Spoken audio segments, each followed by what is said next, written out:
நிறைய பேர் என்கிட்ட கேட்குற கேள்வி, திருநெல்வேலியில் கடல் இருக்கா? உண்மையிலே திருநெல்வேலியில் கடல் இருக்குதாங்க. சொன்னால் நிறைய பேருக்கு தெரிய மாட்டேங்குது. குறிப்பாக மதுரைக்கு வடக்க உள்ள ஆட்களுக்கெல்லாம் திருநெல்வேலியில் கடல் இருக்குது அப்படிங்கிறது அவங்களுக்கு தெரியல. கண்டிப்பாக கடல் இருக்குது. அதோட ஒரு பெரிய முக்கியமான விஷயம் என்னென்னா, கலங்கரை விளக்கமும் இருக்குது. திருநெல்வேலியில் கடல் கடல் இருக்கிறத விடவும் அங்கே ஒரு கலங்கரை விளக்கமும் இருக்குது. அது எத்தனை பேருக்கு தெரியுது தெரியல அப்படிங்கிறது தெரியல. ஆனால் நிறைய பேர் என்கிட்ட கேட்டிருக்காங்க. எங்களுக்கு கடல் இருக்குன்னு நீங்கள் சொல்கிறதே பெரிய ஷாக்காக இருக்குது. அந்த இதுக்குள்ளே கலங்கரை விளக்கமும் இருக்குது அப்படின்னு நீங்கள் சொல்கிறீங்க. அது எந்த இடத்துல எங்கே இருக்குது? உண்மையில் இருக்கா, அல்லது நீங்கள் சும்மா தான் திருநெல்வேலியில் கடல் இருக்குதுன்னு அப்படி சொல்கிறீங்களா அப்படின்னு நம்மளுக்கு சொல்லிருக்காப்புல. அதற்கான விளக்கமும் அந்த வீடியோ தான் நம்ம இப்போ உங்களுக்கு பதிவேற்று செஞ்சுட்ருக்கோம். உண்மையிலே திருநெல்வேலியில் கடல் இருக்குங்க. பெரும்பாலும் திருநெல்வேலியில் வந்து ஒரு 5 நிலப்பரப்புகளுக்கு ஃபேமஸான ஒரு இடம். இங்கே வந்து இல்லை கடலும் இருக்குது, மலைகளும் இருக்குது, பாலைவனம் மாதிரியான ஒரு பகுதியும் இருக்குது. அந்த மாதிரி மருதல் நெல் மூலிகை அந்த மாதிரி எல்லா ஒரு அமைப்பும் கொண்ட ஒரு நிலப்பகுதி தான் இந்த திருநெல்வேலி. இந்த திருநெல்வேலியில் வந்து தென்கோடி, அதாவது தென்கோடிங்கிற வந்துடும். அது தெற்க வந்துட்டிங்கன்னா ஃபுல்லாகவே கடல் தாங்க. கூட்டப்புளியில் இருந்து கூட்டப்புளி, பெருமணல், கூடுதலை, அப்புறம் இருந்தகரை, கூத்தங்குழி, தோமையார்புரம், பெரிய தலை, இந்த மாதிரி ஒரு கூடன்குளம், இந்த மாதிரி நிறைய ஒரு கடற்கரை கிராமங்கள் இருக்குது. அதிகமான மீன்களும், அதிகமான சுவையான மீன்களும், அதிகமான மீன்பிடி தொழிலும் இங்கே தான் பண்ணிகிட்ருக்காங்கிறது நிறைய பேருக்கு தெரியல. அதுதான் ஒரு வேதனைக்குரிய விஷயம். இங்கே வந்து நிறைய வந்து கடற்கரை கிராமங்கள் இருக்கத்தான் செய்யுது. ஆனால் இது வந்து பெரும்பாலும் நிறைய மக்களுக்கு தெரியறதில்லை. ரொம்ப சுவையான மீன்கள் கிடைக்கும் இங்கே. வந்து நீங்கள் மீன்களை பார்த்தீங்கன்னா ரொம்ப சுவையான மீன்கள் கிடைக்கும். ரெண்டாவது, இந்த கப்பல், இந்த படகு, வள்ளத்தெலாம் டிராக்டரில் கட்டி இழுக்கிற அந்த சிஸ்டத்தை முதல்ல அறிமுகப்படுத்தினது இந்த ஏரியா மக்கள் தான். இவங்க தான் டிராக்டரை வச்சு இழுத்து கரைக்கு கொண்டு வருவாங்க இந்த படகுகளை. அதிகமான பவளைப்பாறைகளும் இந்த கடற்கரை ஏரியாக்களில் நிறைய காணப்படும்.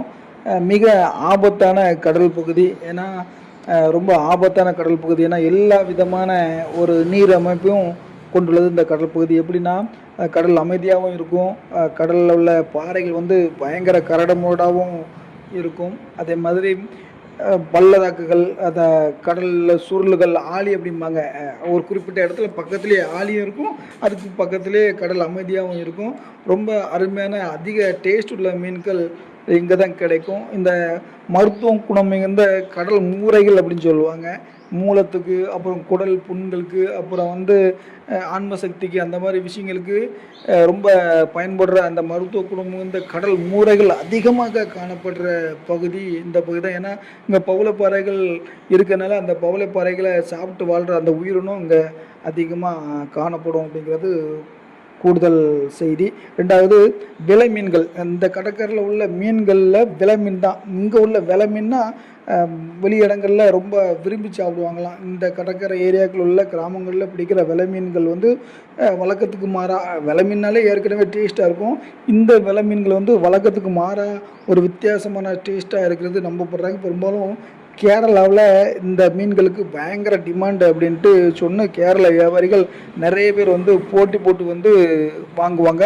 ரெண்டாவது, ரொம்ப ஃப்ரெஷ்ஷாக கிடைக்கிது. ஏன்னா இங்கே வந்துலாம் இந்த தங்கல் அப்படின்னு சொல்லுவாங்க. தங்கல்னால் படகுல போய் அங்கே 1 வாரம் 2 வாரம் கடலில் தங்கியிருந்து மீன் பிடிச்சி அதை வந்து ஐஸில் பேக் பண்ணி கொண்டு வந்து அப்புறம் வந்து கரைக்கு வந்து அதை வியாபாரிகளுக்கு விற்று அதுதான் வந்து பயன்பாட்டுக்கு போகும். ஆனால் இங்கே வந்து அப்படி கிடையாதுங்க.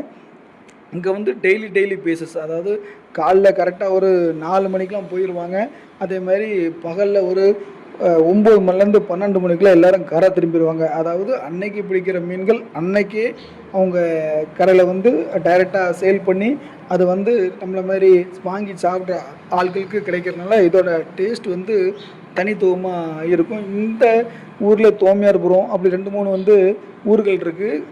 அந்த ஊர்களில் வந்து வெறும் தூண்டிலில் மட்டும்தான் பிடிப்பாங்க. அதாவது தூண்டிலில் மீனை பிடிச்சி அவங்க வந்து சேல் பண்ணுவாங்க. அந்த தூண்டில் மீன் வந்து ரொம்ப ஃப்ரெஷ்ஷாக இருக்கும். அதாவது வலையில் அன்றைக்கி நைட்டு போவாங்க, அது கடலில் வலையை வீசுவாங்க.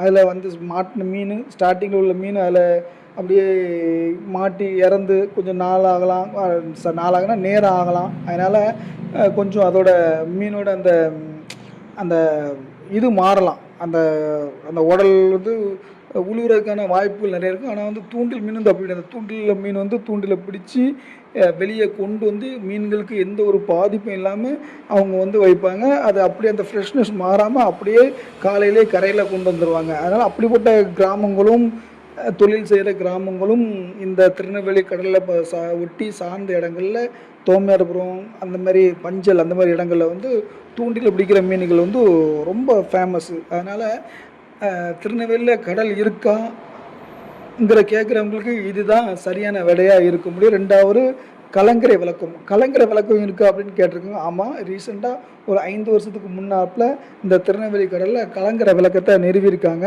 அது எங்கே அப்படின்னா, உங்களுக்கு தெரிஞ்சிருக்குமா தெரியலன்னு தெரில. நான் தெரியலைன்னா உங்களுக்கு நான் தெரியப்படுத்துகிறேன். நீங்கள் அதை வந்து இதுக்கு முன்னே ரைட்டாக கூகுளில் சர்ச் பண்ணி பாருங்களேன்.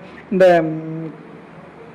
கலங்கரை விளக்கம் உள்ள திருநெல்வேலி கடல் எங்கே இருக்குது, திருநெல்வேலியில் எந்த ஊரில் கலங்கரை விளக்கம் இருக்குது அப்படின்றீங்க தேடி பார்த்தீங்கன்னா உங்களுக்கு கூகுளே காட்டும். இருந்தாலும் சொல்கிறேன், நான் அந்த கலங்கரை விளக்கம் இருக்கிற அதே அந்த மீனவ கிராமத்தில் தான் இப்போ இந்த வீடியோவை எடுத்து நான் பதிவிட்டுறேன். இந்த இடம் பேர் வந்து கூத்தங்குழி கிராமம். அதாவது இது கூடங்குளத்துக்கும் உபரிக்கும் இடையில ஒரு இடப்பட்ட ஒரு பகுதி. இங்கே வந்து தான் கலங்கரை விளக்கத்தை உருவாக்கிறாங்க. இந்த கலங்கரை விளக்கு வந்து இலங்கை வரைக்கும் நல்ல கிளைமேட்டு, அதாவது வானிலை கரெக்டாக இருந்தால் இலங்கை வரைக்கும் தெரியாதா அப்படி சொல்லப்படுது. அது எந்தளவுக்கு உண்மைங்கிறது நமக்கு தெரியல, நம்ம அது பார்த்தது கிடையாது.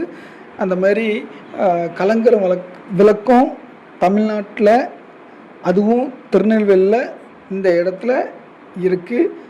திருநெல்வேலியில் ஒரே ஒரு கலங்கரை விளக்கு தான், அது இந்த கூத்தங்குழிங்கிற கிராமத்தில் தான் அந்த கலங்கரை விளக்கம் இருக்குது. அதேமாதிரி இங்கே பார்த்திங்கன்னா இந்த மீனவ கிராமத்தில் எல்லோரும் ஒற்றுமையாக இருப்பாங்க. ஒரு சின்ன பிரச்சனை வந்துன்னா அவங்களுக்கு ஒரு யூனிட்டி இருக்கும். அவங்க வந்து தொழிலுக்கு போகக்கூடாது அப்படின்ட்டு முடிவு பண்ணிட்டாங்கன்னா அந்தளவுக்கு ஒரு ஒற்றுமையாக யாருமே தொழிலுக்கு போக மாட்டாங்க. எல்லோரும் சேர்ந்து தான் தொழிலுக்கு போவாங்க. அந்த மாதிரி ஒரு அருமையான ஒரு மீனவர் அந்த கூட்டமைப்போடு உள்ள ஒரு ஏரியா தான் அந்த திருநெல்வேலி, கடலமைப்பு கொண்ட திருநெல்வேலி மீனவ கிராமங்கள். இந்த மாதிரி இது வந்து இப்போ நீங்கள் பார்த்துருக்க இந்த வீடியோவில் நீங்கள் பார்த்துட்ருக்க இந்த வந்து கடல் மூரை, இந்த இது வந்து ரொம்ப ஒரு மருத்துவ குணம் உள்ளது. இது வந்து ஆட்டோமேட்டிக்காக ஒரு சில சீசன், அது குளிர் சீசன்களில் ஆட்டோமேட்டிக்காக வெளியே ஒதுங்கும். அந்த கரையினால் வெளியே வரும் மீன்கள், சில மீன்கள், அந்த மத்தி சாலை மீன்கள்லாம் இந்த சீசனில் வெளியே வந்து ஒதுங்குற ஒரு காலகட்டம். இதை வந்து ஸ்பெஷலாகவே எங்கள் ஊரில் நிறைய பேர் வந்து ஸ்பெஷலாகவே இந்த மாதிரி இந்த பாறைகளுக்கு இடுக்கில் ஒட்டியிருக்கிறத வந்து ஸ்பெஷலாகவே எடுப்பாங்க. நிறைய பேர் நிறைய பணம் கொடுத்து இப்போ எனக்கு எப்படியாட்டு இந்த மாதிரி இந்த பாறை எடுத்தந்துரு, இந்த மூரை எடுத்தந்துரு அப்படின்னு சொல்லுவாங்க. இந்த மாதிரி சங்குகள்லாம் ரொம்ப ஒரு டேஸ்ட்டாக இருக்கும். இதை வந்து எங்கள் ஊர்களில் வந்து அந்த சங்கை எடுத்து அதை நல்லா அவித்து நல்லா மென்மையாக்கி அதை சாப்பிடுவாங்க. ரொம்ப ஒரு சத்து மிகுந்த ஒரு பொருள்லாம் அந்த மாதிரி கடல் உணவுகளில் இந்த மாதிரி சங்குகள், இந்த மாதிரி கடல் மூரைகள்லாம் ரொம்ப ஒரு சத்தான ஒரு இது. இப்போ நீங்கள் பார்க்குறீங்களா, இது வந்து கரெக்டான எக்ஸ்டெண்ட் இடம்னா இடுந்தகரைக்கும் கூத்தங்குழிக்கும் இடையப்பட்ட ஒரு இடம். இது வந்து மாலத்தீவு கடலை மிஞ்சின ஒரு கடல் அழகு உள்ளது அப்படின்ட்டு எங்கள் ஊர் மக்களை வர்ணிக்க விடுங்க. நான் அந்தளவுக்கு ஒரு அருமையான ஒரு அழகான ரொம்ப பீஸ்ஃபுல்லாக இந்த கடல் இருக்கும். கோவாவெல்லாம் இது முன்னே நிற்கவே முடியாது. அந்தளவுக்கு கோவாவை மிஞ்சின, மாலத்தீவை மிஞ்சின ஒரு அழகான கடல் இந்த ஏரியாக்களில் இருக்குது. ஆனால் இது வந்து வெளியில் நிறைய தெரியுது இல்லை. இதை வந்து கண்டிப்பாக அரசின் கவனத்துக்கு கொண்டு போயிட்டு இதை ஒரு சுற்றுலாத்தலமாக மாற்றினா நல்ல ஒரு டெவலப் ஆகிறதுக்கான வாய்ப்புகள் நிறைய இருக்குது. அது வந்து அரசுக்கும் வந்து இதை வந்து சுற்றுலாத்தலமாக மாற்றணும் அப்படின்ட்டு அரசுக்கும் நிறைய கோரிக்கைகள்லாம் வச்சுருக்காங்க. பார்ப்போம் வர்ற காலங்களில் என்ன நடக்குன்ட்டு. நீங்கள் கேட்ட கேள்விக்கான விடைகள் நான் உங்கள்கிட்ட சொல்லிட்டேன். திருநெல்வேலியில் கடல் இருக்குது. திருநெல்வேலியில் கடல் இருக்குது. திருநெல்வேலியில் கலங்கரை விளக்கமும் இருக்குது. திருநெல்வேலியில் மீனவ கிராமங்களும் இருக்குது. திருநெல்வேலியில் மீனவர்களும் இருக்காங்க. அதை பற்றின இந்த வீடியோவை தான் நம்ம உங்களுக்கு இன்றைக்கி பதிவிட்டிருக்கோம். நம்ம சேனலில் இப்போ தான் நீங்கள் புதுசு அப்படின்னா கண்டிப்பாக நம்மளுக்கு ஆதரவும் கொஞ்சம் சப்போர்ட்டும் கொடுங்க. அப்போ தான் எங்களுக்கு மீண்டும் நிறைய வீடியோக்கள் போடுறதுக்கு ஒரு உந்துகோலாக இருக்கும். கடைசி வரைக்கும் பாருங்கள் வீடியோவை. ஒரு அருமையான ஒரு இந்த மாதிரி இடங்கள் நான் இப்போ நீங்கள் பார்க்குறீங்களா, அந்த மாதிரிலாம் வந்து இது வந்து கடல் புதைக்குழி அப்படிம்பாங்க. இதுக்குள்ளே வந்து இந்த அஞ்சால மீன் சொல்லுவாங்க, நண்டுகள் நிறைய இருக்கும். இதுக்குள்ளேயே தூண்டி போட்டு மீன் பிடிப்பாங்க. ரொம்ப டேஞ்சரான ஒரு இந்த பொந்துகள் உள்ள ஒரு பாறை பகுதி. இதில் வந்து இது தெரியாமல் கால்களே உள்ளே மாட்டிக்கிட்டு அப்படின்னா அது வந்து ரொம்ப ஒரு ஆபத்தை விளைவிக்கக்கூடிய ஒரு பகுதி. அது எங்களுக்குள்ள இந்த மீனவர்களுக்கு தெரியும். இந்த இடத்துல இந்த பள்ளம் இருக்கும், இந்த இது இருக்குது, அப்படியே கால் உள்ளே போனாலும் அதை எப்படி வெளியே ரிலீஸ் பண்ணி கொண்டு வரணும் அப்படின்னு தெரியும். மற்ற ஆட்களுக்கு இது தெரியறதுக்கான வாய்ப்புகள் கிடையாது. இப்போ அறம் விழுந்திருக்கு. அரண்னா என்னன்னா கடல்லேருந்து ஒரு அரண் சொல்லுவாங்க. அது கடற்கரை ஏரியாவில் உள்ள மக்களுக்கே தெரியும் அறன்னா என்ன சொல்லுவாங்க அப்படின்ட்டு. அறம் விழுந்திருக்கனால கடல் ரொம்ப பீஸ்ஃபுல்லாக அமைதியாக எந்த ஒரு அலையும் இருக்குது. இது காலையில் பெரும்பாலும் 7 மணிலேருந்து 8 மணி வரைக்கும் பெரும்பாலும் எல்லா நாட்கள்லையும் இப்படி தான் இருக்கும். அதுக்கப்புறம் கடலினோட அந்த சீற்றம் அதிகம், கடல் அலை அதிகமாக சீற்றம் அதிகமாக வரும்.